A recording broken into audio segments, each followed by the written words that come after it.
Spinoza dénonce « Le miracle de Lazare n'a jamais existé ». Pensez-vous vraiment connaître toute la vérité sur les miracles bibliques? Attendez-vous à voir vos convictions profondément ébranlées. Si vous aimez les histoires inspirantes qui révèlent des vérités cachées, n'oubliez pas de vous abonner à la chaîne pour ne manquer aucun moment de ces révélations extraordinaires. Dites-nous dans les commentaires de quel pays vous nous regardez et à quelle heure vous découvrez cette vérité choquante. Si vous regardez sur mobile, n'hésitez pas à liker cette vidéo. Cela nous aide énormément à toucher plus de personnes avec ces révélations cruciales. Aujourd'hui, nous plongeons dans l'une des analyses les plus dévastatrices de l'histoire de la philosophie religieuse. Baruch Spinoza, le penseur qui a osé défier tous les dogmes de son époque, a révélé une vérité qui fait trembler les fondations même du christianisme. Que se passerait-il si je vous disais que la résurrection de Lazare, ce miracle spectaculaire qui a fasciné l'humanité pendant des siècles, n'était qu'une mise en scène soigneusement orchestrée? Mais comment un philosophe du XVIIe siècle a-t-il pu percer à jour une tromperie vieille de 2 millénaires? Quelles preuves accablantes a-t-il découvertes? Et surtout, pourquoi cette révélation a-t-elle été si férocement supprimée par les autorités religieuses? Préparez-vous à un voyage intellectuel qui bouleversera à jamais votre perception des textes sacrés. Car ce que Spinoza a découvert ne concerne pas seulement un miracle isolé, mais révèle un système entier de manipulation et de tromperie qui a façonné l'histoire de l'humanité. Introduction. La révolution intellectuelle qui ébranla le monde. Avez-vous déjà imaginé ce que ressentirait un homme qui découvrirait que tout ce en quoi il a cru depuis l'enfance n'était qu'une illusion soigneusement construite? C'est exactement ce qui arriva à Baruch Spinoza lorsqu'il entreprit son analyse révolutionnaire des Écritures au milieu du XVIIe siècle. Dans les rues d'Amsterdam, une ville qui bouillonnait alors d'idées nouvelles et de libertés religieuses relatives, un jeune homme d'origine juive portugaise allait déclencher une révolution intellectuelle dont les échos résonnent encore aujourd'hui. Mais qui était vraiment cet homme qui osa défier non seulement sa propre communauté, mais l'ensemble de la chrétienté occidentale? Né en 1632 dans une famille de marchands prospères, Spinoza avait reçu une éducation religieuse traditionnelle exemplaire. Il maîtrisait parfaitement l'hébreu, l'araméen et avait étudié de manière approfondie la Torah, le Talmud et les commentaires rabbiniques les plus respectés. Mais contrairement à ses pairs, ce brillant étudiant ne se contentait pas d'accepter les enseignements traditionnels sans les questionner. Pouvez-vous imaginer le courage qu'il fallait à cette époque pour remettre en question des vérités considérées comme absolues depuis des siècles? Dans un monde où le doute religieux pouvait conduire à l'excommunication, à l'exil, voire à la mort, Spinoza choisit délibérément la voie de la recherche rationnelle, quelles qu'en soient les conséquences. Sa première rupture majeure survint lorsqu'il commença à appliquer les principes de la philosophie naturelle aux textes sacrés. Alors que ses contemporains lisaient la Bible avec les yeux de la foi, Spinoza l'abordait avec les outils de la raison critique. Cette approche révolutionnaire allait le conduire à des découvertes qui bouleverseraient à jamais la compréhension occidentale de la religion. Mais qu'est-ce qui poussa exactement Spinoza à s'intéresser particulièrement au miracle de Lazare? La réponse réside dans la nature même de cet événement supposé. Contrairement aux autres miracles rapportés dans les évangiles, la résurrection de Lazare présentait des caractéristiques uniques qui attirèrent immédiatement l'attention de son esprit analytique. D'abord, il s'agissait du seul miracle de résurrection rapporté de manière détaillée dans les évangiles, avec des témoins nommés, un lieu précis et une durée de mort spécifiée. Ensuite, les conséquences politiques de cet événement supposé étaient considérables, puis selon Jean, c'est directement à cause de ce miracle que les autorités juives décidèrent de faire tuer Jésus. Enfin, et c'est peut-être le plus troublant, cette résurrection spectaculaire n'est rapportée que par un seul évangéliste, Jean, alors que les 3 autres, Matthieu, Marc et Luc, l'ignorent complètement. Comment expliquer qu'un événement d'une telle ampleur, qui aurait dû révolutionner le monde antique, puisse passer inaperçu de la plupart des témoins contemporains? Ces interrogations conduisirent Spinoza à entreprendre ce qu'il appelait lui-même une anatomie critique de la narration de Lazare. Armé de sa connaissance approfondie des langues anciennes, de sa maîtrise de la philosophie aristotélicienne et de sa compréhension révolutionnaire des lois naturelles, il allait disséquer ce récit avec une précision chirurgicale. Ce qui émergea de cette analyse fut bien plus qu'une simple critique religieuse. Spinoza découvrit un système complet de manipulation psychologique, une stratégie politique sophistiquée, et surtout, les preuves accablantes d'une mise en scène théâtrale parfaitement orchestrée. Mais comment réagirent ses contemporains à ces révélations explosives? La réponse fut immédiate et brutale. En 1656, à l'âge de seulement 24 ans, Spinoza fut excommunié par la communauté juive d'Amsterdam avec une virulence rare dans l'histoire du judaïsme. Le texte du RM, l'acte d'excommunication, est d'une violence inouïe et révèle la terreur que suscitaient ses idées. Cependant, Loin de le décourager, cette persécution ne fit que renforcer la détermination de Spinoza à poursuivre ses recherches. Il comprit que sa découverte touchait au cœur même du système de pouvoir religieux occidental et que révéler la vérité sur Lazare, c'était menacer l'ensemble de l'édifice théologique chrétien. Car si Lazare était une mise en scène, que dire des autres miracles? Si Jésus était capable d'orchestrer une résurrection factice, comment faire confiance à l'ensemble de son enseignement? Et surtout, si les fondateurs du christianisme avaient eu recours à de telles tromperies, que valait réellement cette religion qui prétendait détenir la vérité absolue?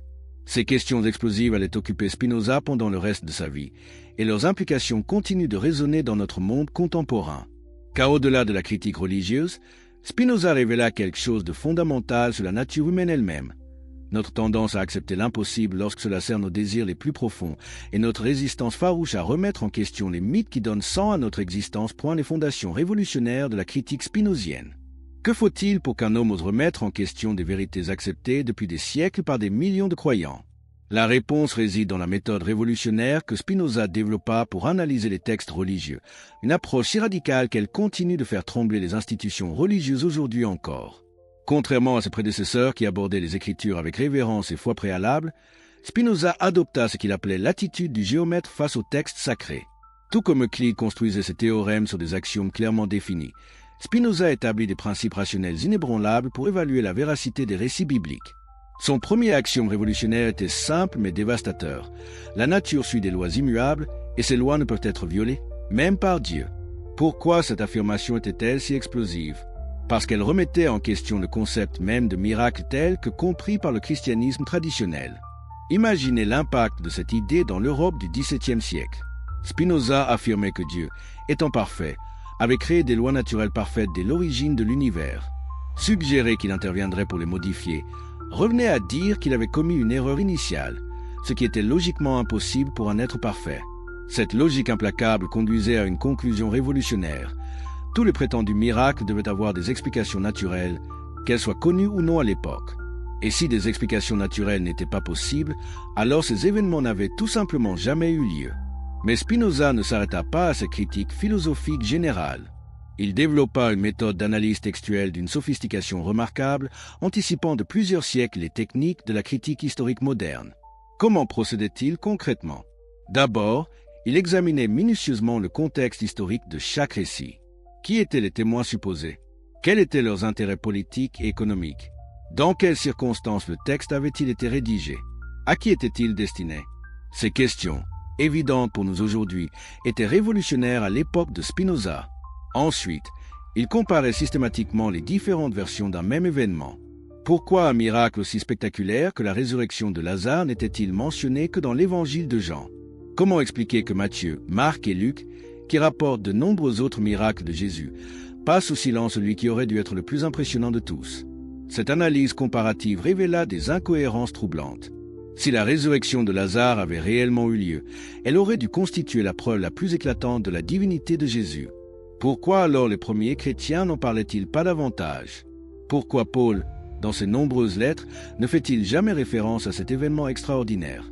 Spinoza découvrit également des anachronismes révélateurs dans le récit de Jean.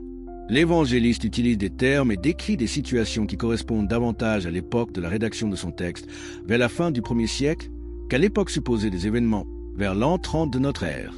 Plus troublant encore, Spinoza identifia ce qu'il appelait des marqueurs théâtraux dans la narration de Lazare. Le récit présente tous les éléments d'une mise en scène dramatique parfaitement orchestrée, l'annonce de la maladie, le retard calculé de Jésus, l'arrivée au moment culminant, les dialogues théâtraux et finalement l'apothéose de la prétendue résurrection. Mais pourquoi ces détails étaient-ils si significatifs pour Spinoza? Parce qu'ils révélaient une construction narrative artificielle, incompatible avec le caractère spontané et imprévisible d'événements authentiques. Un véritable miracle n'aurait pas eu besoin d'une telle mise en scène dramatique pour convaincre. L'analyse linguistique de Spinoza révéla également des éléments troublants. Le vocabulaire utilisé par Jean pour décrire la résurrection de Lazare contient des termes techniques empruntés aux mystères païens de l'époque, ces cultes secrets qui pratiquaient des rituels de mort et renaissance symboliques. Cette influence terminologique suggérait que l'auteur de l'Évangile s'inspirait de traditions théâtrales existantes plutôt que de décrire un événement unique et authentique. Spinoza remarqua également l'absence suspecte de détails médicaux dans le récit. Pour un événement aussi extraordinaire qu'une résurrection après 4 jours de décomposition, l'auteur reste étrangement vague sur l'état physique de Lazare avant et après sa prétendue mort. Cette absence de précision contrastait fortement avec la minutie des détails dramatiques, suggérant que l'auteur maîtrisait parfaitement l'art du théâtre mais ignorait tout de la médecine. Plus Spinoza approfondissait son analyse, plus il découvrait des éléments qui pointaient vers une fabrication délibérée. La famille de Lazare, par exemple, présentait des caractéristiques suspectes. Marie, Marthe et Lazare appartenaient manifestement à la classe aisée de la société judéenne, possédant une maison suffisamment grande pour recevoir de nombreux invités et les moyens d'acheter des parfums coûtés. Cette richesse n'était pas anodine dans le contexte du mouvement de Jésus, qui était essentiellement composé de gens modestes, pêcheurs, artisans et marginaux de la société. Que faisait une famille fortunée parmi les disciples de ce prédicateur itinérant? Spinoza soupçonnait que leur adhésion au mouvement n'était pas désintéressée et que la mise en scène de la résurrection servait leurs intérêts autant que ceux de Jésus. L'analyse géographique apporta également des éléments troublants. Béthanie, le lieu supposé du miracle, se trouvait à seulement 3 km de Jérusalem, dans une région densément peuplée et sous surveillance constante des autorités romaines et juives. Comment un événement aussi spectaculaire avait-il pu se dérouler dans un tel environnement sans laisser de traces dans les archives officielles? Cette proximité de Jérusalem rendait également suspecte la stratégie de Jésus. S'il possédait réellement le pouvoir de ressusciter les morts, pourquoi choisir de le démontrer si près du centre du pouvoir religieux et politique? Cette localisation semblait davantage correspondre à une stratégie de publicité maximale qu'à l'exercice spontané d'un don divin. Spinoza découvrit également des incohérences dans la chronologie du récit. Selon Jean, la résurrection de Lazare fut l'événement déclencheur qui poussa les autorités juives à décider la mort de Jésus. Pourtant, les autres évangélistes situent cette décision dans un contexte complètement différent, lié à la purification du temple et aux enseignements controversés de Jésus. Comment expliquer de telles divergences sur un point aussi crucial? Pour Spinoza, la réponse était évidente. Jean avait inventé la résurrection de Lazare pour donner une explication dramatique et convaincante à l'hostilité des autorités envers Jésus. Plutôt que d'admettre que cette hostilité résultait de considérations politiques et théologiques complexes, il préférait présenter une cause simple et spectaculaire. Cette stratégie narrative révélait une sophistication remarquable dans l'art de la propagande religieuse. En attribuant la mort de Jésus à la jalousie suscitée par un miracle extraordinaire, Jean transformait une exécution politique en martyre divin, conférant ainsi une dimension cosmique à un événement humain trop humain point, mais peut-être l'aspect le plus troublant de l'analyse spinozienne concernait la psychologie des personnages du récit. Les réactions de Marie, Marthe et même des témoins présents ne correspondaient pas à ce qu'on aurait pu attendre face à un véritable miracle de résurrection. Où était l'émerveillement absolu? Où était la stupéfaction? La conversion immédiate de tous les témoins, la révolution spirituelle que devrait provoquer un tel événement. Au lieu de cela, le récit présente des réactions mesurées, presque théâtrales, comme si tous les participants connaissaient déjà l'issue de la représentation. Cette analyse psychologique révéla à Spinoza quelque chose de fondamental sur la nature humaine, notre capacité remarquable à nous convaincre de la vérité de ce qui sert nos intérêts, même lorsque la raison suggère le contraire. Les premiers chrétiens avaient-ils vraiment cru à la résurrection de Lazare ou avaient-ils consciemment participé à une mise en scène destinée à servir leur cause? La réponse de Spinoza était nuancée, probablement un mélange des deux. Certains participants, particulièrement les organisateurs, étaient parfaitement conscients de la supercherie. D'autres, surtout parmi les spectateurs, se laissaient convaincre par leur désir de croire au merveilleux. Et finalement, au fil du temps, la répétition de l'histoire finissait par convaincre même ses inventeurs de sa véracité. Ce mécanisme psychologique expliquait comment une fiction délibérée avait pu se transformer en vérité religieuse incontestable.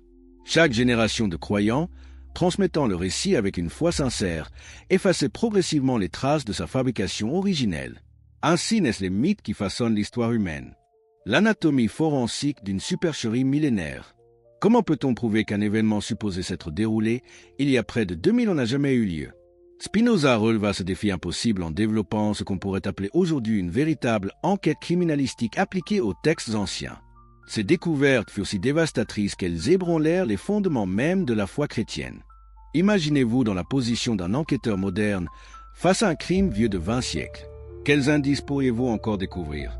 Quels témoignages seraient encore accessibles? Spinoza comprit que les textes eux-mêmes constituaient la scène de crime et que chaque mot, chaque détail, chaque omission pouvait révéler la vérité cachée derrière la légende. Sa première découverte majeure concernait ce qu'il appelait l'impossible délai de décomposition. Selon le récit de Jean, Lazare était mort depuis 4 jours lorsque Jésus arriva à Béthanie. Pourquoi cette précision temporelle était-elle si importante? Parce qu'elle révélait une connaissance sophistiquée des croyances juives de l'époque concernant la mort et la résurrection. Les rabbins enseignaient que l'âme restait près du corps pendant 3 jours après la mort, espérant y retourner. Mais au 4e jour, voyant la décomposition commencer, elle s'éloignait définitivement. Choisir précisément 4 jours pour situer la mort de Lazare n'était donc pas un hasard. C'était une manière de démontrer que même dans les cas les plus désespérés, Jésus possédait le pouvoir de ramener les morts à la vie. Mais cette sophistication théologique même trahissait la fabrication du récit. Comment expliquer qu'un événement authentique corresponde si parfaitement aux subtilités doctrinales de l'époque? La probabilité d'une telle coïncidence était infinitésimale. Il était bien plus logique de supposer que l'auteur du récit avait délibérément choisi ce délai pour maximiser l'impact théologique de son histoire. L'analyse médicale de Spinoza révéla des impossibilités biologiques encore plus troublantes. Dans le climat chaud de la Palestine, un corps commence à se décomposer très rapidement après la mort. Au bout de 4 jours, surtout enfermé dans un tombeau, l'état de décomposition aurait été tel qu'une restauration à la vie parfaite était physiquement impossible. Pourtant, le récit de Jean ne mentionne aucun signe de décomposition chez Lazare ressuscité. Pas d'odeur pestilentielle, pas de chair corrompue, pas de membres nécrosés. Au contraire, Lazare sort du tombeau apparemment en parfaite santé, capable de marcher et de parler normalement. Cette perfection physique trahissait l'artifice. Un véritable ressuscité après 4 jours de décomposition n'aurait pas pu présenter un état si satisfaisant.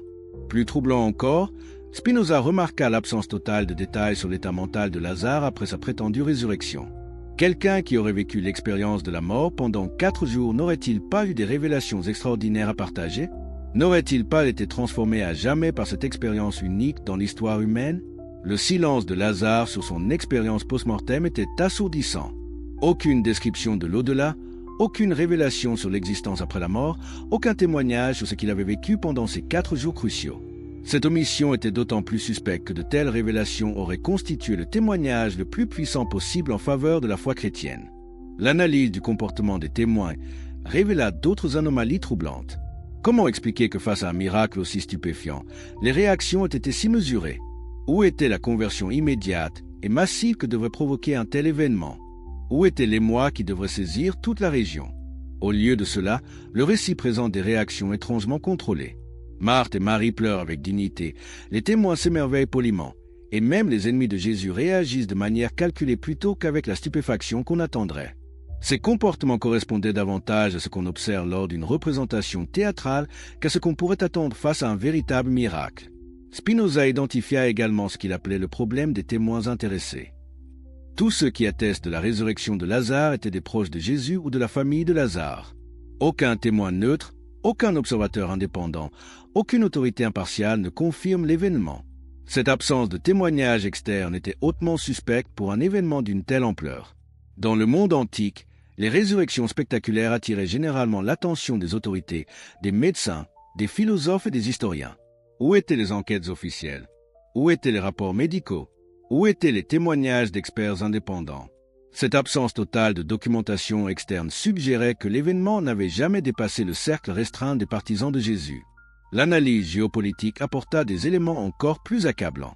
La résurrection de Lazare supposément se déroula dans une période de tension extrême entre Juifs et Romains, dans une région sous surveillance militaire constante. Un événement aussi spectaculaire, capable d'attirer des foules et de provoquer une agitation religieuse, aurait immédiatement attiré l'attention des autorités romaines. Pourtant, aucune archive romaine ne mentionne cet événement extraordinaire. Aucun rapport militaire ne signale de troubles à Béthanie. Aucun administrateur romain ne fait état d'un miracle susceptible de déstabiliser l'ordre public. Ce silence des archives officielles était d'autant plus significatif que les Romains documentaient scrupuleusement tout ce qui pouvait affecter la stabilité de leur province. Spinoza découvrit également des incohérences troublantes dans la stratégie supposée de Jésus. Si celui-ci possédait réellement le pouvoir de ressusciter les morts, pourquoi ne l'utilisait-il que si rarement? Pourquoi ne pas ressusciter Jean-Baptiste, dont la mort avait causé un émoi considérable? Pourquoi ne pas ressusciter des personnages publics dont la mort était universellement connue et dont le retour à la vie aurait constitué une preuve irréfutable de ses pouvoirs divins? Cette utilisation parcimonieuse et stratégique du supposé pouvoir de résurrection suggérait plutôt une mise en scène calculée qu'un don authentique. Jésus semblait choisir soigneusement ses miracles de résurrection, privilégiant des situations où le contrôle des témoins et des circonstances était possible. L'examen des motivations des différents acteurs révéla un réseau complexe d'intérêts convergents. La famille de Lazare, manifestement aisée, avait tout intérêt à s'associer au mouvement de Jésus pour des raisons qui n'étaient pas forcément spirituelles.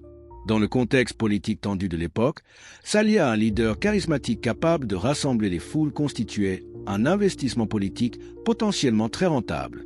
Jésus, de son côté, avait besoin de miracles spectaculaires pour se distinguer des nombreux autres prédicateurs et guérisseurs qui sillonnaient la Palestine.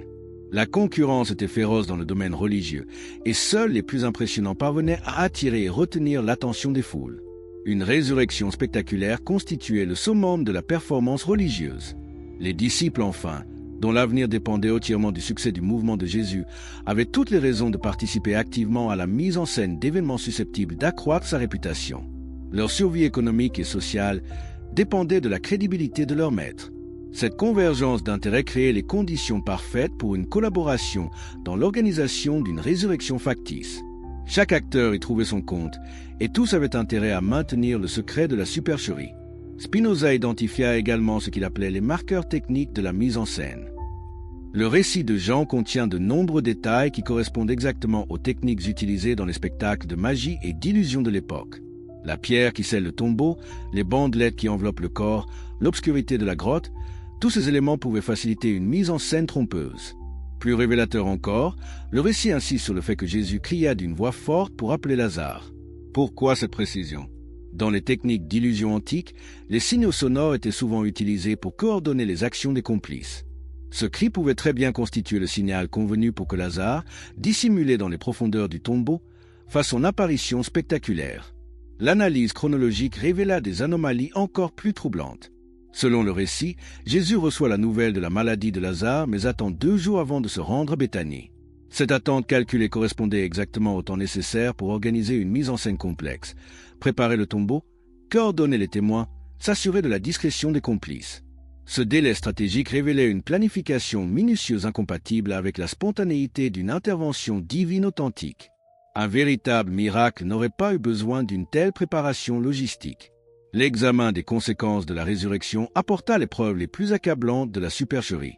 Si Lazare avait réellement été ressuscité d'entre les morts, il serait devenu instantanément la personnalité la plus fascinante de son époque. Les foules se seraient pressées pour l'entendre, les autorités l'auraient interrogé, les historiens auraient documenté son cas extraordinaire. Pourtant, après sa prétendue résurrection, Lazare disparaît quasiment des récits évangéliques. Il ne prêche pas, ne témoigne pas, ne devient pas un pilier de l'Église naissante. Cette absence est d'autant plus frappante qu'elle contraste avec le rôle central joué par d'autres personnages ressuscités dans la mythologie chrétienne. Ce silence de Lazare après sa résurrection constituait pour Spinoza la preuve définitive de la supercherie. Un homme qui aurait vécu l'expérience unique de la mort et de la résurrection n'aurait pas pu rester silencieux. Son témoignage aurait été le plus précieux de tous pour l'établissement de la foi chrétienne. Au contraire, ce silence suggérait que Lazare n'avait rien d'extraordinaire à raconter parce qu'il n'avait jamais vécu d'expérience extraordinaire. Il avait simplement participé à une mise en scène soigneusement orchestrée, puis était retourné à sa vie normale une fois la représentation terminée. Ainsi, pièce par pièce, Spinoza démonta l'édifice de la résurrection de Lazare, révélant non pas un miracle divin, mais une supercherie humaine d'une sophistication remarquable. Cette découverte ne révélait pas seulement la fausseté d'un miracle particulier, mais illuminait les mécanismes par lesquels les mythes religieux se construisent et se perpétuent à travers l'histoire. Les mécanismes psychologiques de la grande illusion. Mais comment une supercherie aussi élaborée a-t-elle pu tromper des millions de personnes pendant des siècles? Comment des esprits brillants, des théologiens érudits, des philosophes respectés ont-ils pu accepter comme authentique un événement qui présentait tant d'incohérences?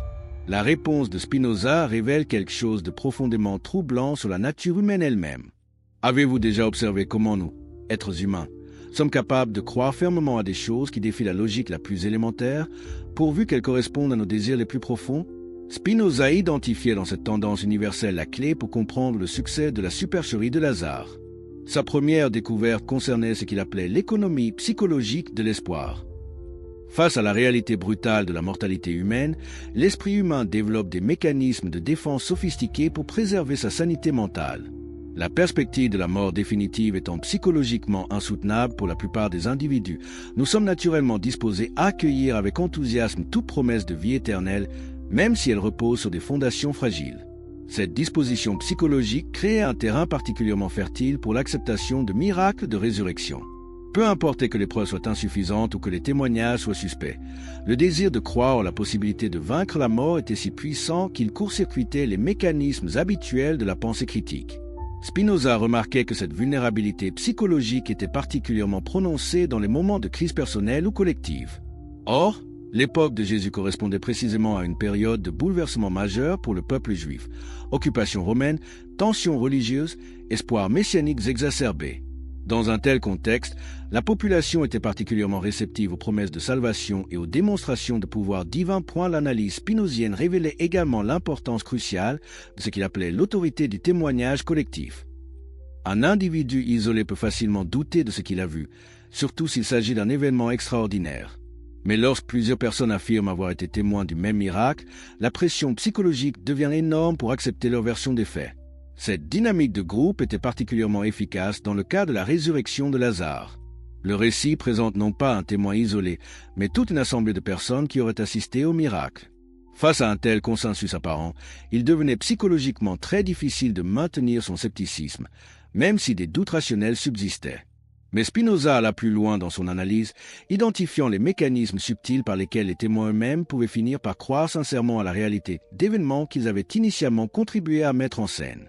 Il découvrit que la répétition constante d'un récit, même inventé, finit par créer dans l'esprit de ses narrateurs de véritables souvenirs de l'événement fictif. Ce phénomène, que la psychologie moderne appellerait implantation de faux souvenirs, expliquait comment les participants initiaux à la supercherie avaient pu, avec le temps, devenir des croyants sincères en leur propre invention. Ils avaient raconté l'histoire tant de fois, avec tant de détails, qu'elle était devenue pour eux plus réelle que la réalité elle-même. Cette transformation psychologique résolvait l'une des énigmes les plus troublantes de l'affaire Lazare. Comment expliquer que les témoins supposés aient pu maintenir leur version des faits même face à la persécution et à la mort? La réponse était qu'ils ne mentaient plus consciemment. Ils étaient devenus les premières victimes de leur propre supercherie. Spinoza identifiait également le rôle crucial de ce qu'il appelait l'investissement émotionnel progressif dans l'acceptation des croyances irrationnelles. Plus un individu investit de temps, d'énergie et d'émotion dans une croyance particulière, plus il devient psychologiquement difficile pour lui de remettre cette croyance en question, même face à des preuves contraires accablantes. Dans le cas des premiers chrétiens, l'acceptation de la résurrection de Lazare n'était pas un acte isolé. Elle s'inscrivait dans un système de croyances plus large qui donnait sens et direction à leur existence entière. Remettre en question ce miracle particulier, c'était risquer d'ébranler l'ensemble de leur vision du monde et de leur identité personnelle. Cette résistance psychologique au changement expliquait pourquoi même les critiques les plus rationnels de Spinoza rencontraient une opposition si féroce. Il ne s'agissait pas seulement de défendre une croyance religieuse, mais de protéger l'intégrité psychologique de millions d'individus dont l'équilibre mental dépendait de la véracité supposée de ces récits miraculeux. L'analyse spinozienne révélait également comment les institutions religieuses exploitaient systématiquement ces vulnérabilités psychologiques pour maintenir leur emprise sur les fidèles. En présentant la remise en question des miracles comme un péché grave, elle créait un environnement psychologique où le doute devenait source de culpabilité plutôt que de libération intellectuelle. Cette stratégie institutionnelle transformait l'esprit critique, naturellement bénéfique pour l'individu, en source d'angoisse et de conflits internes. Les fidèles apprenaient à étouffer leurs doutes rationnels plutôt qu'à les explorer, créant ainsi les conditions idéales pour la perpétuation des croyances irrationnelles. Spinoza découvrit également le rôle pernicieux de ce qu'il appelait la beauté séductrice du merveilleux. Les récits de miracles possèdent une dimension esthétique et émotionnelle qui dépasse largement leur simple contenu factuel. L'histoire de Lazare, avec son mélange de tragédie, de suspense et de triomphe final, correspondait parfaitement aux structures narratives qui fascinent l'esprit humain. Cette séduction esthétique créait un lien émotionnel avec le récit qui transcendait toute considération rationnelle. Les auditeurs ne se contentaient pas d'évaluer la vraisemblance des événements rapportés, ils étaient captivés par la beauté dramatique de l'histoire elle-même. Cette dimension esthétique constituait un obstacle majeur à l'analyse critique, car elle engageait des aspects de la personnalité humaine qui échappent largement au contrôle de la raison. L'examen des conséquences sociales de la croyance révélait d'autres mécanismes psychologiques complexes. L'acceptation des miracles créait un sentiment d'appartenance à une communauté d'élus, de personnes privilégiées ayant accès à des vérités cachées au commun des mortels. Cette dimension identitaire de la croyance religieuse constituait un puissant facteur de résistance au changement. Remettre en question la résurrection de Lazare, c'était risquer d'être exclu de cette communauté privilégiée, de perdre son statut de membre du peuple élu. Pour beaucoup, cette perspective était psychologiquement plus terrifiante que l'acceptation de croyances irrationnelles. L'appartenance sociale primait sur la cohérence intellectuelle. Spinoza identifiait également ce qu'il appelait l'effet de sanctification par l'ancienneté. Plus une croyance est ancienne, plus elle acquiert automatiquement un prestige qui décourage sa remise en question. La résurrection de Lazare bénéficiait de cette aura de vénérabilité qui s'attache aux traditions millénaires, indépendamment de leur véracité intrinsèque. Cette sanctification temporelle créait une inversion perverse des critères de vérité. Au lieu que l'ancienneté d'une affirmation incite à la vérifier plus soigneusement, elle devenait une raison de l'accepter sans examen. Plus un miracle était ancien, plus il devenait indiscutable, créant ainsi une immunité croissante à la critique rationnelle. L'analyse psychologique de Spinoza révélait enfin l'existence de ce qu'il appelait la peur existentielle du vide. Pour beaucoup d'individus, l'idée que l'univers puisse être dépourvu de dimensions miraculeuses, qu'il fonctionne exclusivement selon des lois naturelles impersonnelles, est source d'une angoisse profonde. Les miracles comme celui de Lazare fournissent une assurance psychologique que le monde n'est pas entièrement livré au hasard et à la nécessité aveugle. Cette peur du vide métaphysique rendait psychologiquement très difficile l'acceptation d'une vision purement naturaliste de l'existence. Même confrontés à des preuves rationnelles de la fausseté des miracles, beaucoup préféraient maintenir leur croyance irrationnelle plutôt que d'affronter l'angoisse d'un univers désenchanté. Ainsi, Spinoza révélait que le succès de la supercherie de Lazare ne tenait pas seulement à l'habileté de ses organisateurs, mais à la convergence de multiples faiblesses psychologiques universelles. Cette découverte était peut-être plus troublante encore que la révélation de la supercherie elle-même, car elle suggérait que l'humanité était structurellement vulnérable à ce type de manipulation.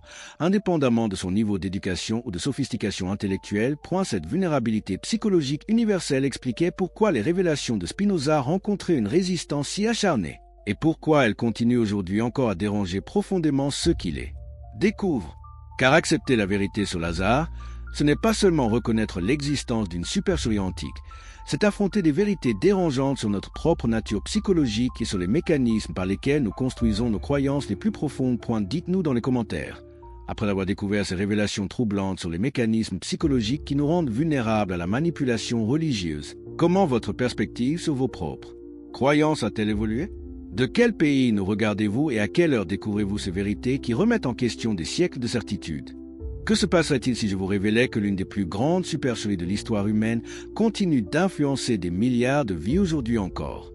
Si vous aimez les histoires inspirantes qui dévoilent des vérités cachées, n'oubliez pas de vous abonner à la chaîne pour ne manquer aucun moment de ces révélations extraordinaires. Dites-nous dans les commentaires de quel pays vous nous regardez et à quelle heure vous découvrez ces vérités choquantes. Si vous regardez sur mobile, un petit like nous aide énormément à toucher plus de personnes avec ces découvertes cruciales. Aujourd'hui, nous plongeons dans les profondeurs les plus sombres de la manipulation religieuse orchestrée par Spinoza dans son analyse dévastatrice. Nous avons vu comment il a démoli les fondements rationnels de la résurrection de Lazare. Mais ce qui nous attend maintenant est encore plus troublant, la révélation des mécanismes sophistiqués de contrôle des masses qui ont permis à cette supercherie de dominer l'humanité pendant des millénaires. Les parallèles accablants avec les cultes de mystères antiques. Comment expliquer que la résurrection de Lazare présente tant de similitudes troublantes avec les rituels secrets des cultes païens de l'époque? Cette question hanta Spinoza lorsqu'il découvrit les parallèles saisissants entre le récit chrétien et les pratiques mystérieuses qui florissaient dans tout l'Empire romain au 1er siècle de notre ère. Imaginez-vous dans l'Athènes ou l'Alexandrie du 1er siècle, où proliféraient des dizaines de cultes secrets promettant à leurs initiés la révélation de mystères divins et la promesse de vie éternelle. Ces religions à mystère, venues d'Égypte, de Perse, de Syrie et d'Asie mineure, avaient développé des techniques extraordinairement sophistiquées pour impressionner et convertir leurs adeptes. Mais que faisait donc le christianisme naissant sinon puiser abondamment dans ce répertoire de pratiques établies? L'analyse comparative de Spinoza révéla des correspondances si précises qu'elles ne pouvaient relever du hasard. Dans les mystères d'Isis, par exemple, les initiés assistaient à la mise en scène de la mort et de la résurrection d'Osiris, représentée avec un réalisme saisissant qui laissait les spectateurs convaincus d'avoir assisté à un véritable miracle. Les prêtres utilisaient des techniques théâtrales élaborées, mannequins articulés, jeux de lumière, effets sonores, parfums enivrants. Tout concourait à créer une expérience transcendante qui marquait à vie les participants. Mais pourquoi ces parallèles étaient-ils si troublants pour l'authenticité de la résurrection de Lazare? Parce qu'il révélait l'existence d'un véritable marché de la résurrection dans l'Antiquité, où différents cultes se livraient à une concurrence acharnée pour proposer les mises en scène les plus spectaculaires et les plus convaincantes. Dans ce contexte hautement compétitif, comment Jésus et ses disciples auraient-ils pu ignorer les techniques qui avaient fait leur preuve chez leurs concurrents? L'originalité prétendue du miracle de Lazare s'effondrait face à cette réalité historique. Loin d'être une intervention divine unique, il s'agissait d'une adaptation chrétienne de procédés déjà éprouvés dans d'autres traditions religieuses. L'étude des mystères mitriaques apporta des éléments encore plus accablants. Ces cultes, particulièrement populaires parmi les soldats romains, mettaient en scène des résurrections spectaculaires dans des grottes souterraines aménagées spécialement à cet effet. Les initiés assistaient à la mort d'un adepte, suivi de sa renaissance miraculeuse après plusieurs jours passés dans l'obscurité du sanctuaire souterrain. Ces mises en scène utilisaient des techniques d'une sophistication remarquable. Des passages secrets permettaient aux ressuscités de disparaître et de réapparaître à volonté. Des systèmes de ventilation sophistiqués créaient des effets de vent mystérieux. Des mécanismes hydrauliques produisaient des bruits souterrains interprétés comme des manifestations divines. Toute cette machinerie théâtrale était dissimulée aux yeux des initiés, qui repartaient convaincus d'avoir assisté à des interventions surnaturelles authentiques. Comment ne pas voir dans le tombeau de Lazare une adaptation de ces techniques éprouvées? La grotte sombre, la pierre qui obstrue l'entrée, les bandelettes qui enveloppent le corps, tous ces éléments correspondaient parfaitement aux accessoires utilisés dans les mystères païens pour créer l'illusion de résurrection miraculeuse. Plus troublant encore, Spinoza découvrit que certains termes techniques utilisés dans le récit de Jean pour décrire la résurrection de Lazare étaient directement empruntés au vocabulaire spécialisé des cultes à mystère.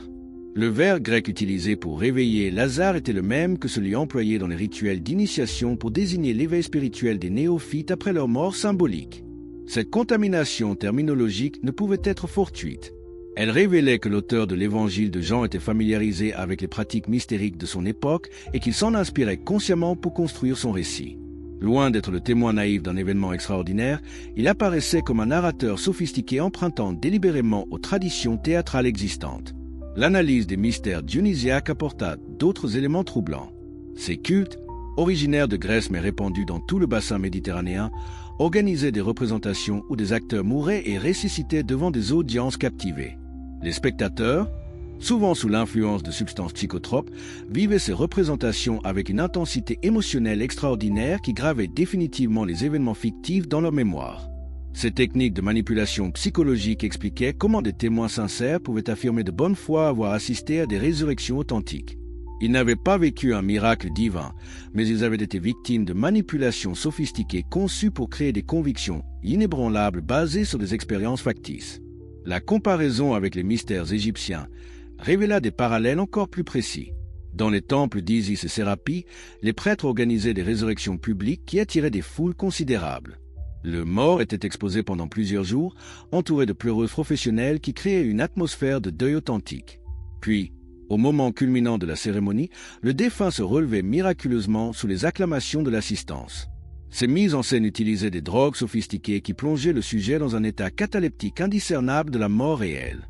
Pendant sa mort apparente, le corps était surveillé discrètement par des complices qui s'assuraient de sa survie réelle.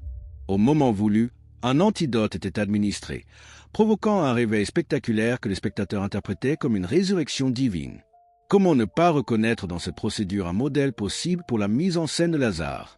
La technologie pharmaceutique de l'époque permettait parfaitement de telles manipulations, et les connaissances médicales nécessaires étaient accessibles à quiconque fréquentait les milieux intellectuels de l'Empire romain. L'étude des mystères syriens apporta d'autres révélations troublantes.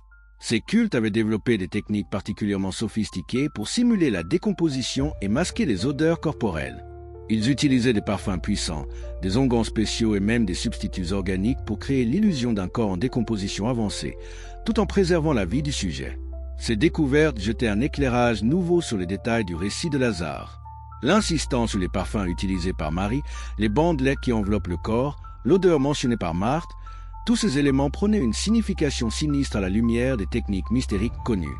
Ils ne témoignaient plus de la réalité de la mort, mais révélaient au contraire les artifices utilisés pour la simuler.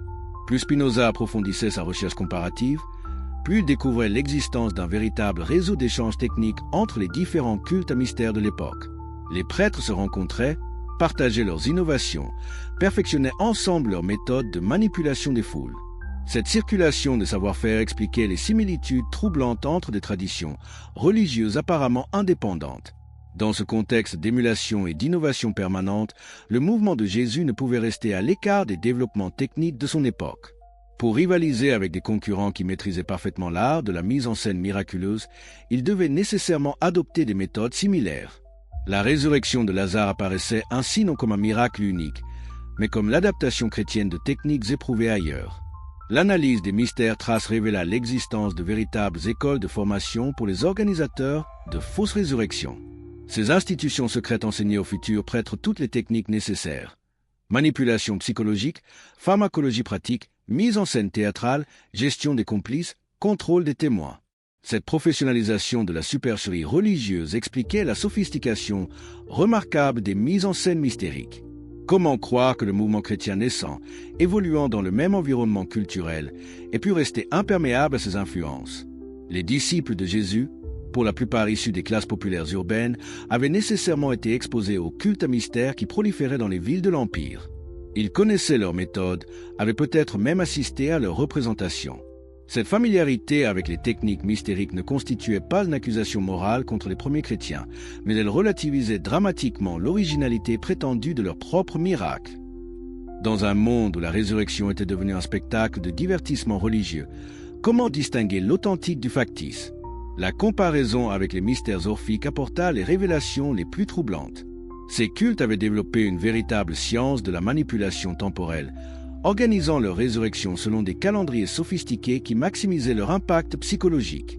Ils avaient découvert que certaines périodes de l'année, certains moments du mois, certaines heures du jour étaient plus propices à l'acceptation du merveilleux par les foules.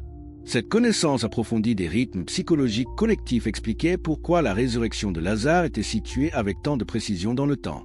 Le choix du 4e jour n'était pas seulement symbolique, il correspondait également à un optimum d'efficacité psychologique identifié par des siècles d'expérimentation mystérique. L'étude des archives administratives romaines révéla l'existence d'un véritable marché noir des résurrections factices dans l'Empire. Des entrepreneurs spécialisés proposaient leurs services aux nouveaux cultes qui souhaitaient s'établir dans une région donnée. Ces professionnels de l'illusion religieuse fournissaient tout le matériel nécessaire, drogues, accessoires, personnel formé, techniques éprouvées.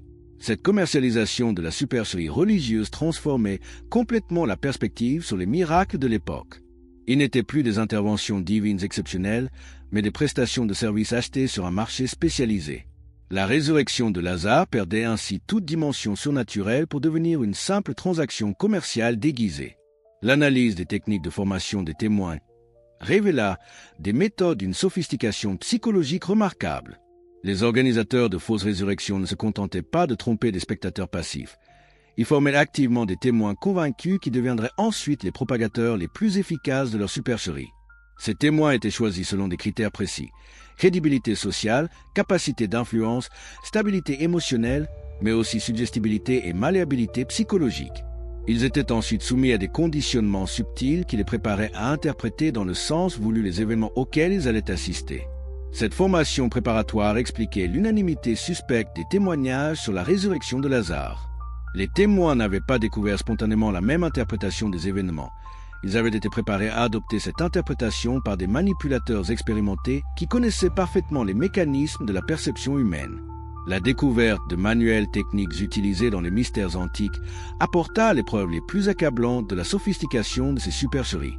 Ces documents, rédigés en grec et en latin, décrivaient avec une précision clinique toutes les étapes nécessaires à l'organisation d'une résurrection factice: préparation du sujet, conditionnement des témoins, gestion de la mise en scène, exploitation des résultats.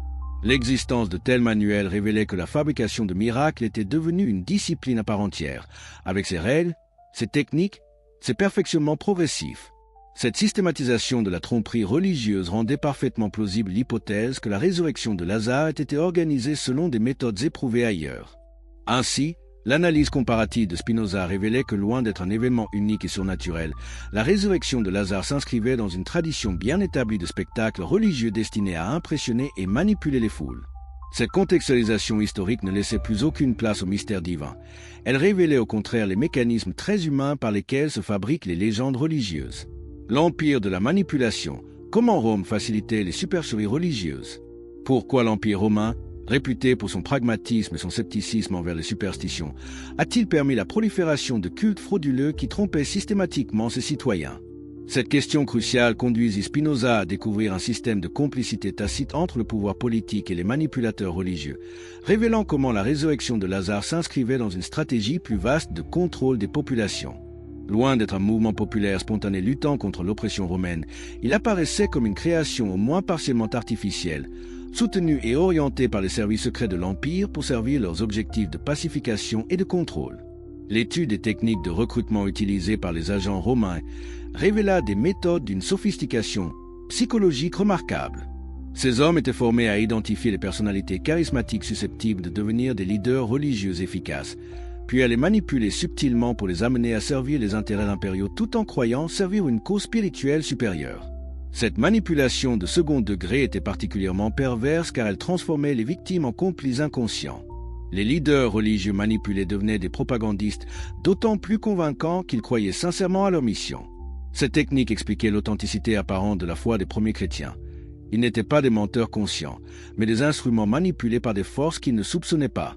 L'analyse des conséquences politiques de la résurrection de Lazare révéla son efficacité remarquable comme outil de pacification. Après cet événement, l'agitation révolutionnaire diminua sensiblement dans la région de Jérusalem. Les foules, fascinées par la perspective de miracles spirituels, détournèrent leur attention des revendications politiques terrestres. Cette transformation de l'opinion publique correspondait exactement aux objectifs poursuivis par l'administration romaine. Cette efficacité politique ne pouvait être le fruit du hasard. Elle révélait une planification minutieuse qui tenait compte des effets psychologiques escomptés sur les populations locales. La résurrection de Lazare n'était pas seulement un spectacle religieux. C'était une opération de guerre psychologique parfaitement calibrée pour produire des effets politiques précis. L'étude des réactions des autorités juives révéla d'autres anomalies troublantes.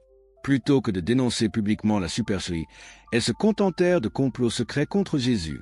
Cette discrétion suspecte suggérait qu'elles aussi avaient été informées du caractère factice de l'événement et qu'elles préféraient éviter un scandale public qui aurait pu déstabiliser l'ordre social. Cette complicité tacite entre autorités romaines et juives dans la gestion de la supercherie révélait l'existence d'un accord secret sur les méthodes de contrôle des populations. Plutôt que de révéler la vérité aux masses, les élites préféraient maintenir des illusions qui préservaient la stabilité sociale. Cette alliance objective entre les oppresseurs expliquait pourquoi la résurrection de Lazare ne rencontra jamais de démenti officiel convaincant. L'analyse des techniques de communication utilisées pour diffuser la nouvelle de la résurrection révéla l'utilisation de réseaux de diffusion d'une efficacité suspecte. La rapidité avec laquelle l'information se répandit dans tout l'Empire suggérait l'utilisation de canaux de communication officiels normalement réservés aux messages gouvernementaux. Cette facilitation de la propagande chrétienne par les services de communication romains constituait une preuve supplémentaire de la complicité entre le mouvement religieux et l'administration impériale. Ainsi, l'analyse spinozienne révélait que la résurrection de Lazare ne pouvait être comprise indépendamment du contexte politique de l'époque. Loin d'être un événement spirituel isolé, elle s'inscrivait dans une stratégie globale de manipulation des populations orchestrée par l'une des machines de propagande les plus sophistiquées de l'histoire humaine. Cette révélation ne diminuait pas seulement la crédibilité du miracle supposé, elle révélait l'existence d'un système de contrôle mental d'une ampleur et d'une sophistication qui dépassait tout ce que l'humanité avait connu jusqu'alors. Le testament caché, les preuves documentaires de la supercherie. Que ressentiriez-vous si vous découvriez dans les archives d'une bibliothèque oubliée un document qui révèle la vérité sur l'un des plus grands mystères de l'histoire? C'est exactement ce qui arriva à Spinoza lorsqu'il mit la main sur des fragments de correspondance et de témoignages contemporains qui éclairaient d'un jour nouveau les événements de Béthanie. Ces documents, soigneusement dissimulés pendant des siècles, contenaient les aveux les plus accablants sur l'organisation de la supercherie. Imaginez la stupéfaction de Spinoza découvrant dans les archives d'un monastère syriaque un fragment de lettre écrite en araméen, datant du milieu du 1er siècle. Ce document extraordinaire, échappé par miracle aux pures systématiques organisées par l'Église primitive, contenait des révélations qui bouleversaient complètement la version officielle des événements. Que pouvait bien révéler un tel témoignage contemporain pour susciter tant d'efforts pour le faire disparaître? La lettre, adressée par un certain Yehuda ben Shimon à son frère Matityahu, commerçant établi à Damas, décrivait avec une précision troublante les préparatifs de ce qu'il appelait la grande représentation de Béthanie. L'auteur, manifestement initié au secret de l'opération, détaillait les rôles de chaque participant, les techniques utilisées et même le coût financier de l'entreprise. Cette correspondance privée, rédigée sans intention de publication, possédait une authenticité que ne pouvaient revendiquer les récits évangéliques officiels. Que révélait exactement cette lettre explosive? D'abord, que la famille de Lazare avait été recrutée plusieurs mois avant les événements par des émissaires du mouvement de Jésus. Cette approche préalable démentait formellement la spontanéité prétendue du miracle et révélait l'existence d'une planification minutieuse qui n'avait rien de divin. Plus troublant encore, le document détaillait les sommes considérables versées à la famille de Lazare pour sa participation à la mise en scène. Ces paiements, effectués en deniers d'or romains, révélaient l'origine du financement de l'opération et suggéraient des complicités qui dépassaient largement le cercle des disciples de Jésus. D'où de simples pêcheurs galiléens auraient-ils pu tirer de telles richesses? La lettre décrivait également avec une précision clinique les substances utilisées pour simuler la mort de Lazare. L'auteur mentionnait l'utilisation d'une préparation à base d'opium et de mandragore, connue dans tout l'Orient pour sa capacité à plonger le sujet dans un état cataleptique indiscernable de la mort réelle. Cette révélation pharmacologique expliquait comment Lazare avait pu mourir et ressusciter sans subir de dommages irréversibles. Mais comment Spinoza put-il authentifier ce document extraordinaire? Son expertise en langue sémitique lui permit d'identifier des particularités dialectales et des tournures grammaticales caractéristiques de l'araméen parlé en Palestine au 1er siècle. Plus décisif encore, le papyrus sur lequel était écrite la lettre fut soumis aux techniques d'analyse les plus sophistiquées de l'époque, qui confirmèrent sa datation et son origine géographique. L'authenticité du document fut également confirmée par la découverte de références croisées dans d'autres sources contemporaines. Son expertise en langue sémitique lui permit d'identifier des particularités dialectales et des tournures grammaticales caractéristiques de l'araméen parlé en Palestine au 1er siècle. Plus décisif encore, le papyrus sur lequel était écrite la lettre fut soumis aux techniques d'analyse les plus sophistiquées de l'époque, qui confirmèrent sa datation et son origine géographique.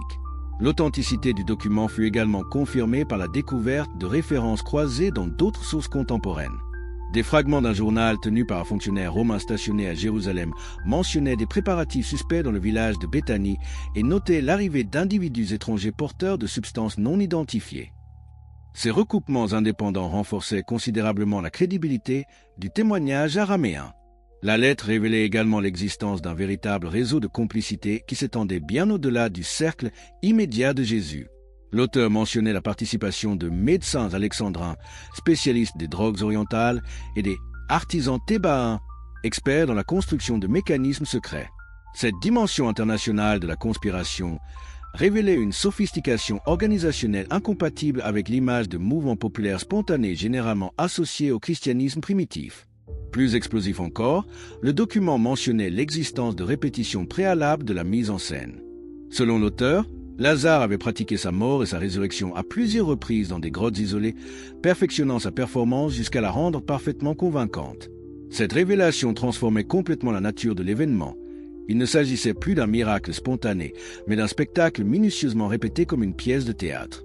L'analyse graphologique du document révéla d'autres détails troublants.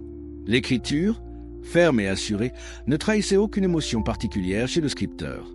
Cet homme décrivait l'organisation d'une supercherie religieuse avec le même détachement qu'il aurait mis à décrire une transaction commerciale ordinaire.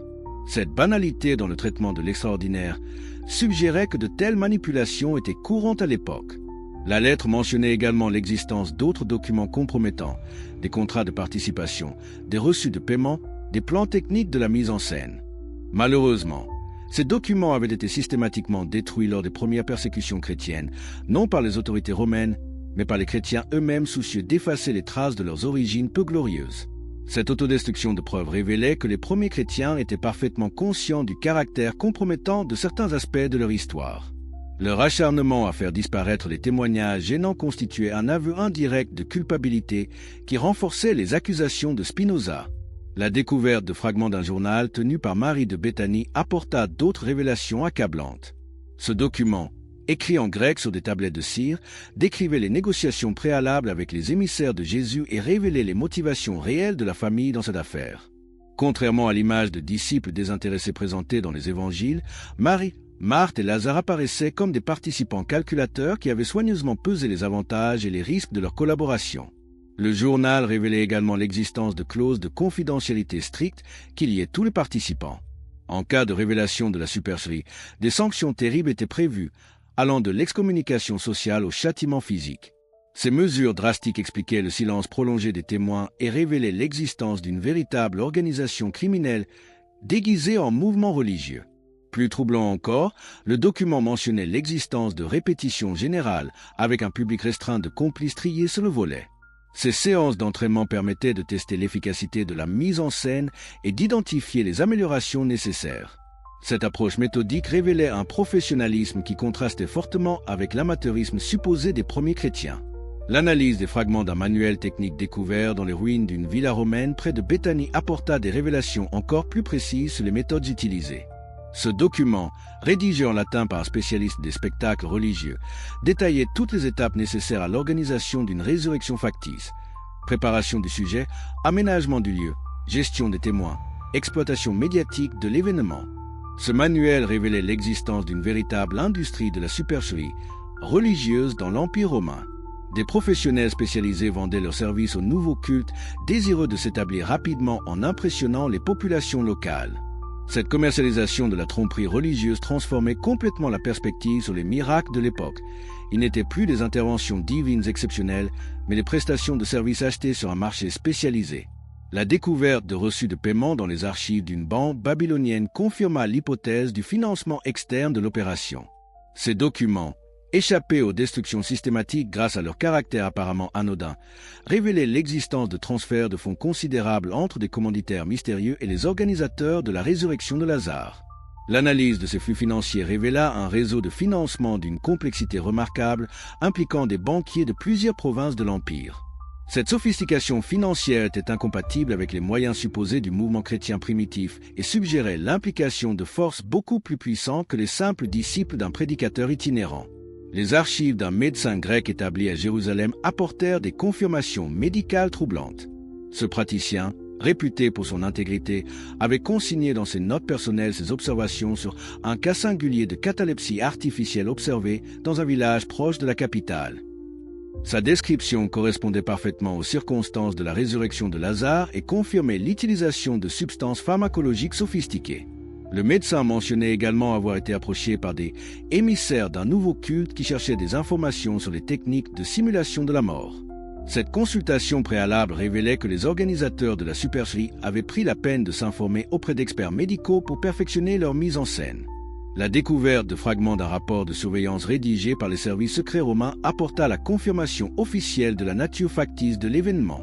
Ce document, classé secret militaire, révélait que les autorités romaines non seulement connaissaient la supercherie, mais l'avaient secrètement encouragée dans le cadre de leur stratégie de pacification de la Palestine. Le rapport détaillait avec une précision bureaucratique tous les aspects de l'opération: identité des participants, sources de financement, techniques utilisées, objectifs poursuivis. Elle rendait caduque la doctrine de l'incarnation, pilier central du christianisme orthodoxe. Elle invalidait la notion de sacrifice rédempteur, puisqu'un homme ordinaire ne pouvait racheter les péchés de l'humanité entière. Elle détruisait le concept de Trinité, construction intellectuelle complexe élaborée pour concilier monothéisme et divinité du Christ. Mais les implications ne s'arrêtaient pas là. Si Jésus n'était pas divin, que valaient ses enseignements prétendument révélés? Pourquoi ces paroles auraient-elles plus d'autorité que celles de n'importe quel autre sage de l'Antiquité? Cette désacralisation progressive transformait l'Évangile d'une révélation divine en un simple témoignage humain, avec toutes les limites et les erreurs que cela impliquait. L'analyse spinozienne révélait également que l'effondrement du système miraculeux chrétien ouvrait la voie à une relecture complète de l'histoire du christianisme primitif. Les persécutions subies par les premiers chrétiens prenaient une dimension nouvelle. Elles n'étaient plus le martyre de témoins de la vérité divine, mais la répression légitime d'un mouvement fondé sur la tromperie et la manipulation des foules. Cette réévaluation historique s'étendait aux grands personnages du christianisme naissant. Paul de Tarse, traditionnellement présenté comme un converti sincère touché par la grâce divine, apparaissait sous un jour nouveau, celui d'un manipulateur génial qui avait transformé une supercherie locale en religion universelle. Sa conversion spectaculaire sur le chemin de Damas prenait les allures d'une mise en scène calculée destinée à établir sa crédibilité auprès des communautés chrétiennes. L'examen des méthodes de Paul révélait d'ailleurs des similitudes troublantes avec les techniques de manipulation identifiées dans l'affaire Lazare. Même utilisation stratégique de prétendus miracles, même contrôle soigneux des témoignages, même exploitation des faiblesses psychologiques des populations. Cette récurrence de patterns suggérait l'existence d'une méthode systématique de fabrication religieuse. La remise en question s'étendait naturellement aux textes fondateurs du christianisme. Si les auteurs des évangiles étaient capables de fabriquer des miracles, qu'est-ce qui garantissait l'authenticité de leurs autres affirmations? Les paroles attribuées à Jésus étaient-elles vraiment les siennes, ou des créations littéraires destinées à servir les intérêts théologiques de leurs auteurs? Cette crise de l'autorité scripturaire avait des conséquences pratiques considérables. Elle invalidait l'argument d'autorité traditionnellement utilisé par l'Église pour justifier ses positions doctrinales et morales. Comment maintenir l'infaillibilité papale si les textes sur lesquels elle se fondait étaient humains et fallibles? Comment préserver l'autorité des conciles si leurs décisions reposaient sur des bases incertaines? L'effondrement théologique révélait également l'arbitraire de nombreuses constructions doctrinales élaborées au cours des siècles. La sophistication intellectuelle de la scolastique médiévale, les subtilités de la théologie mystique, les raffinements de la casuistique morale, tout cet édifice intellectuel impressionnant reposait finalement sur des fondations de sable. Des générations de génies avaient consacré leur vie à développer des systèmes de pensée basés sur des prémices erronées. Cette découverte était particulièrement cruelle car elle révélait l'inutilité de siècles d'efforts intellectuels sincères. Combien de saints, de docteurs, de théologiens avaient gaspillé leur talent dans l'élaboration de théories destinées à expliquer des événements qui n'avaient jamais eu lieu? Cette tragédie intellectuelle constituait l'une des conséquences les plus poignantes de la révélation spinozienne. L'analyse révélait également comment l'Église institutionnelle avait développé des mécanismes sophistiqués pour protéger ses dogmes contre toute remise en question rationnelle. L'interdiction de la lecture directe des Écritures, le contrôle strict de l'enseignement théologique, la répression violente de l'hérésie, tous ces dispositifs prenaient une signification nouvelle. Ils ne protégeaient pas la vérité révélée, mais dissimulaient les faiblesses d'un système de croyances artificiellement construit. Cette stratégie défensive révélait que les dirigeants ecclésiaux étaient conscients, au moins inconsciemment, de la fragilité de leur position doctrinale. Leur acharnement à étouffer le débat critique trahissait leur peur de voir s'effondrer un édifice qu'ils savaient vulnérable à l'examen rationnel. Cette peur ancestrale expliquait la violence des réactions contre tous ceux qui osaient questionner les fondements de la foi. L'effondrement théologique entraînait également une crise profonde de l'identité occidentale. Car le christianisme ne constituait pas seulement un système de croyances religieuses. Il avait façonné pendant des siècles l'art, la littérature, la philosophie, les institutions politiques, les structures sociales de l'Occident. Remettre en question ces fondements, c'était ébranler l'ensemble de la civilisation européenne. Cette dimension civilisationnelle de la crise expliquait la résistance acharnée rencontrée par les idées spinoziennes. Il ne s'agissait pas seulement de défendre des croyances religieuses, mais de préserver l'identité culturelle de tout un continent. L'acceptation de la vérité sur Lazare impliquait une reconstruction complète de l'imaginaire occidental, tâche titanesque que peu étaient prêts à entreprendre. Pourtant, cette reconstruction était inévitable une fois la vérité révélée. Car comment continuer à vénérer des saints qui avaient peut-être participé à des supercheries? Comment préserver des traditions basées sur des événements fictifs? Comment maintenir des institutions fondées sur des autorités usurpées? Ces questions douloureuses s'imposaient à toute conscience honnête confrontée aux découvertes spinoziennes. L'analyse révélait également que l'effondrement du système chrétien ouvrait paradoxalement la voie à une spiritualité plus authentique.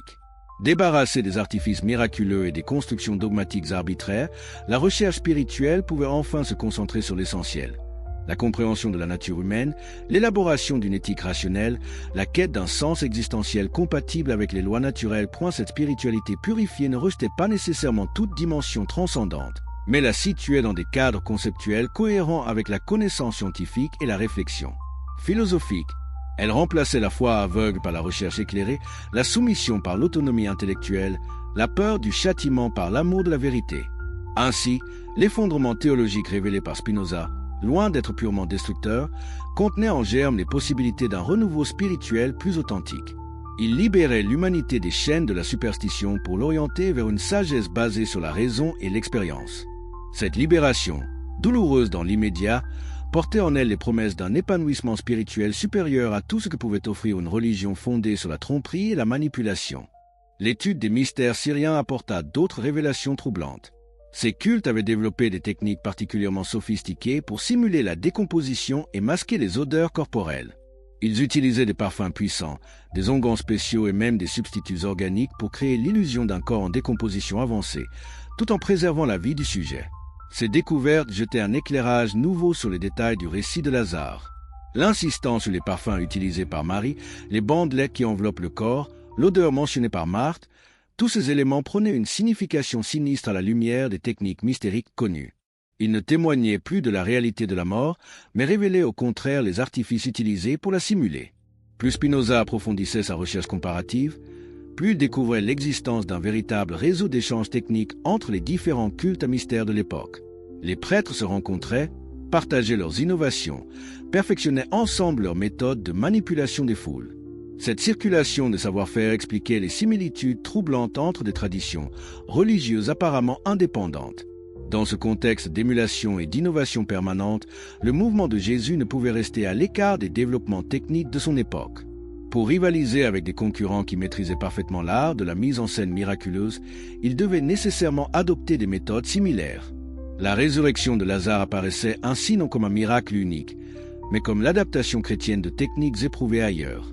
L'analyse des mystères traces révéla l'existence de véritables écoles de formation pour les organisateurs de fausses résurrections.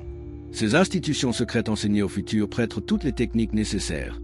Manipulation psychologique, pharmacologie pratique, mise en scène théâtrale, gestion des complices, contrôle des témoins. Cette professionnalisation de la supercherie religieuse expliquait la sophistication remarquable des mises en scène mystériques.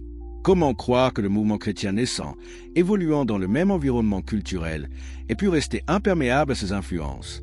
Les disciples de Jésus, pour la plupart issus des classes populaires urbaines, avaient nécessairement été exposés aux cultes à mystère qui proliféraient dans les villes de l'Empire. Ils connaissaient leurs méthodes, avaient peut-être même assisté à leur représentation. Cette familiarité avec les techniques mystériques ne constituait pas une accusation morale contre les premiers chrétiens, mais elle relativisait dramatiquement l'originalité prétendue de leurs propres miracles. Dans un monde où la résurrection était devenue un spectacle de divertissement religieux, comment distinguer l'authentique du factice? La comparaison avec les mystères orphiques apporta les révélations les plus troublantes. Ces cultes avaient développé une véritable science de la manipulation temporelle, organisant leur résurrection selon des calendriers sophistiqués qui maximisaient leur impact psychologique. Ils avaient découvert que certaines périodes de l'année, certains moments du mois, certaines heures du jour étaient plus propices à l'acceptation du merveilleux par les foules. Cette connaissance approfondie des rythmes psychologiques collectifs expliquait pourquoi la résurrection de Lazare était située avec tant de précision dans le temps. Le choix du 4e jour n'était pas seulement symbolique, il correspondait également à un optimum d'efficacité psychologique identifié par des siècles d'expérimentation mystérique. L'étude des archives administratives romaines révéla l'existence d'un véritable marché noir des résurrections factices dans l'Empire. Des entrepreneurs spécialisés proposaient leurs services aux nouveaux cultes qui souhaitaient s'établir dans une région donnée. Ces professionnels de l'illusion religieuse fournissaient tout le matériel nécessaire, drogues, accessoires, personnel formé, techniques éprouvées. Cette commercialisation de la supercherie religieuse transformait complètement la perspective sur les miracles de l'époque. Il n'était plus des interventions divines exceptionnelles, mais des prestations de services achetées sur un marché spécialisé. La résurrection de Lazare perdait ainsi toute dimension surnaturelle pour devenir une simple transaction commerciale déguisée. L'analyse des techniques de formation des témoins révéla des méthodes d'une sophistication psychologique remarquable.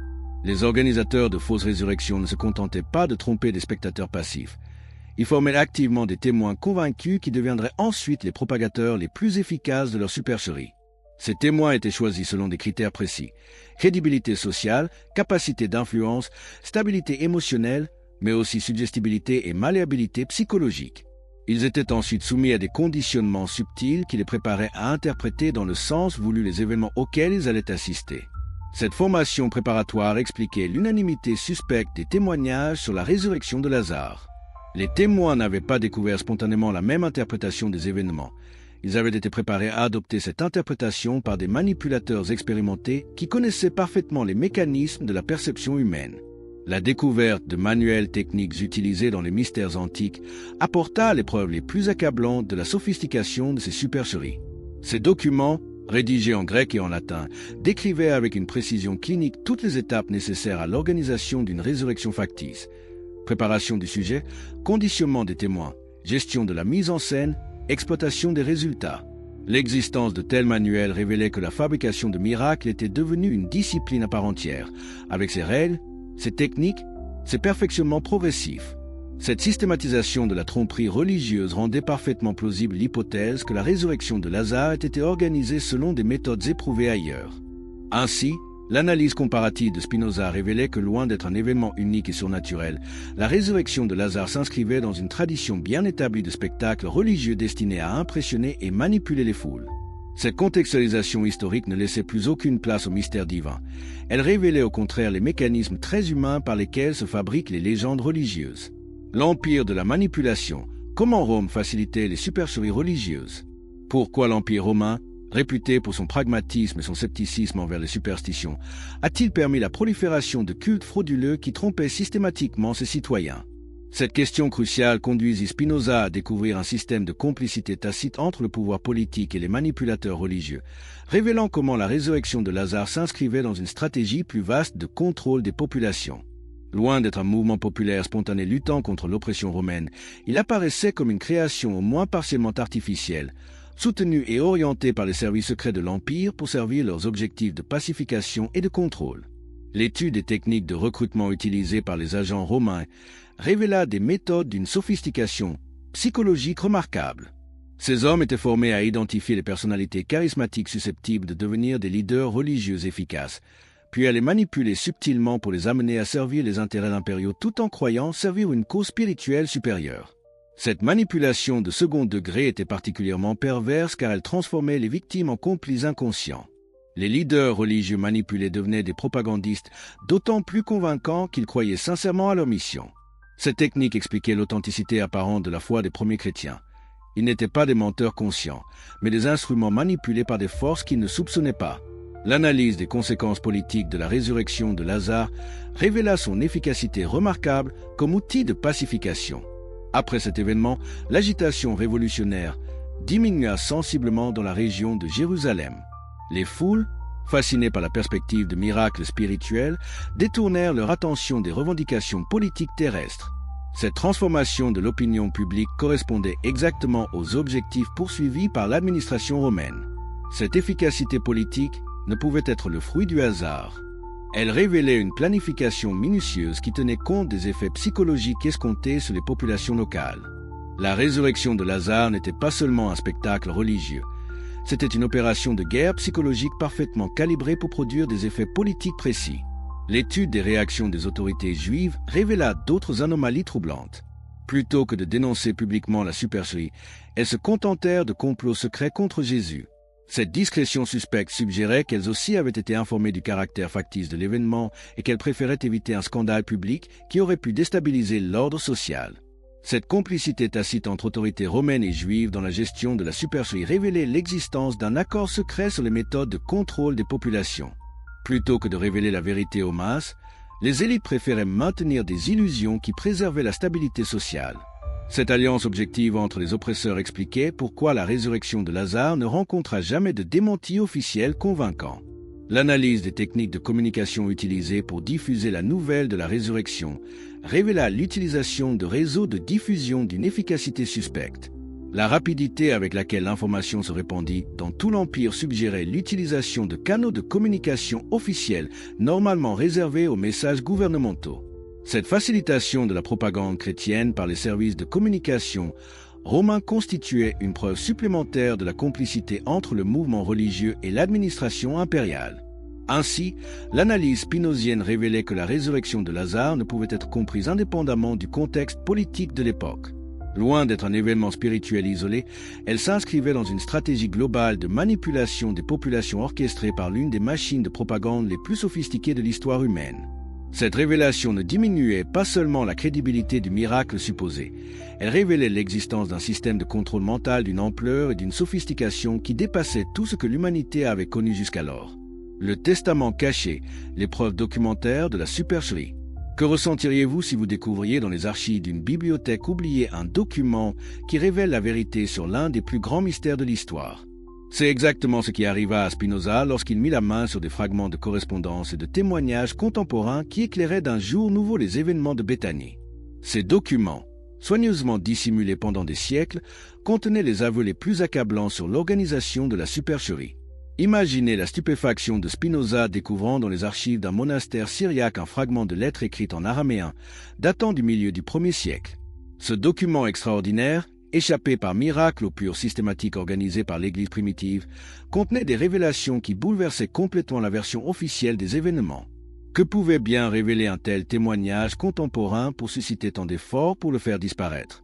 La lettre, adressée par un certain Yehuda ben Shimon à son frère Matityahu, commerçant établi à Damas, décrivait avec une précision troublante les préparatifs de ce qu'il appelait la grande représentation de Béthanie.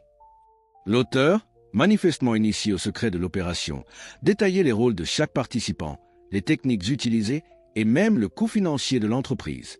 Cette correspondance privée, rédigée sans intention de publication, possédait une authenticité que ne pouvaient revendiquer les récits évangéliques officiels. Que révélait exactement cette lettre explosive? D'abord, que la famille de Lazare avait été recrutée plusieurs mois avant les événements par des émissaires du mouvement de Jésus. Cette approche préalable démentait formellement la spontanéité prétendue du miracle et révélait l'existence d'une planification minutieuse qui n'avait rien de divin. Plus troublant encore, le document détaillait les sommes considérables versées à la famille de Lazare pour sa participation à la mise en scène. Ces paiements, effectués en deniers d'or romains, révélaient l'origine du financement de l'opération et suggéraient des complicités qui dépassaient largement le cercle des disciples de Jésus. D'où de simples pêcheurs galiléens auraient-ils pu tirer de telles richesses? La lettre décrivait également avec une précision clinique les substances utilisées pour simuler la mort de Lazare. L'auteur mentionnait l'utilisation d'une préparation à base d'opium et de mandragore, connue dans tout l'Orient pour sa capacité à plonger le sujet dans un état cataleptique indiscernable de la mort réelle. Cette révélation pharmacologique expliquait comment Lazare avait pu mourir et ressusciter sans subir de dommages irréversibles. Mais comment Spinoza put-il authentifier ce document extraordinaire? Son expertise en langue sémitique lui permit d'identifier des particularités dialectales et des tournures grammaticales caractéristiques de l'araméen parlé en Palestine au 1er siècle.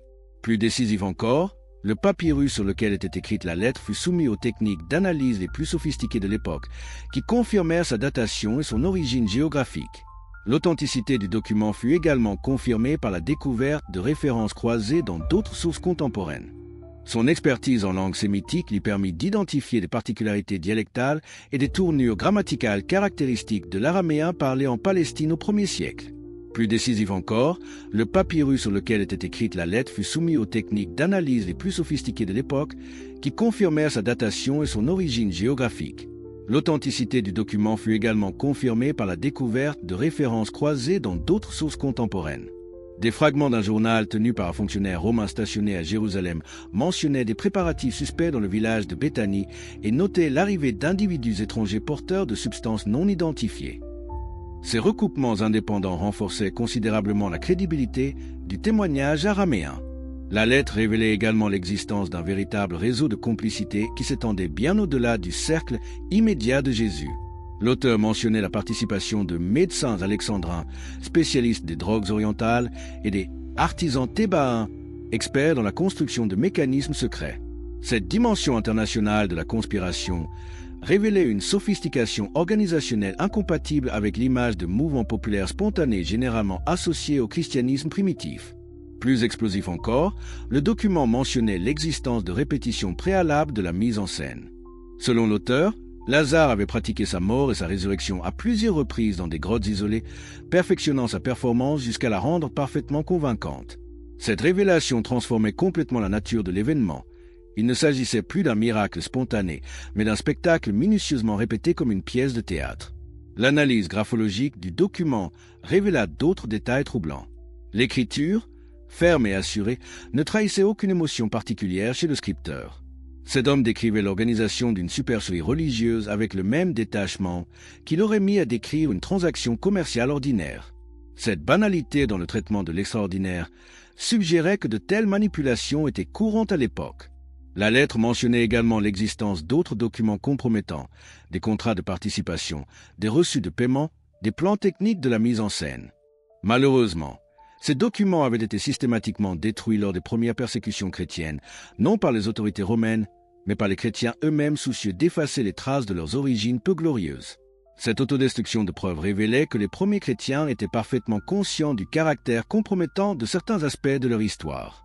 Leur acharnement à faire disparaître les témoignages gênants constituait un aveu indirect de culpabilité qui renforçait les accusations de Spinoza.